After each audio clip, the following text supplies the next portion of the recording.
So today, ikukwento sa inyo yung mga naranasan kong aksidente. Una, siguro lahat naman tayo naranasan na to, no? Na aksidente sa bike.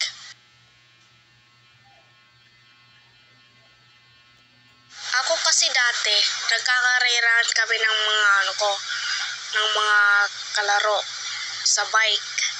At kung naiisip nyo kung saan kami nagbabike, eto, ipapakita ko sa inyo. Dito, yung labasan ng sasakyan. At dito kami mag-i-start. At dito naman kami dumadaan. At pababa rin yung daan na yon.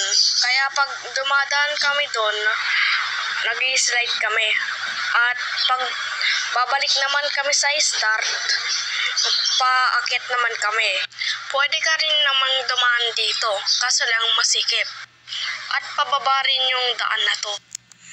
At ito naman yung court. Dito rin yung finish line. At dito rin kami nag-start. At minsan naman, mag-iikot kami dito. At meron din ron na nakasulat na subscribe to Joshua para sa mga hindi nakasubscribe. At yun na nga, hanggang nagbabay kami ng mabilis,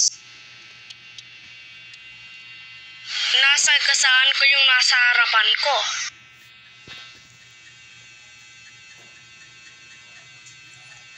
Aral ng kwento, mag-ingat kayo sa pagbabike.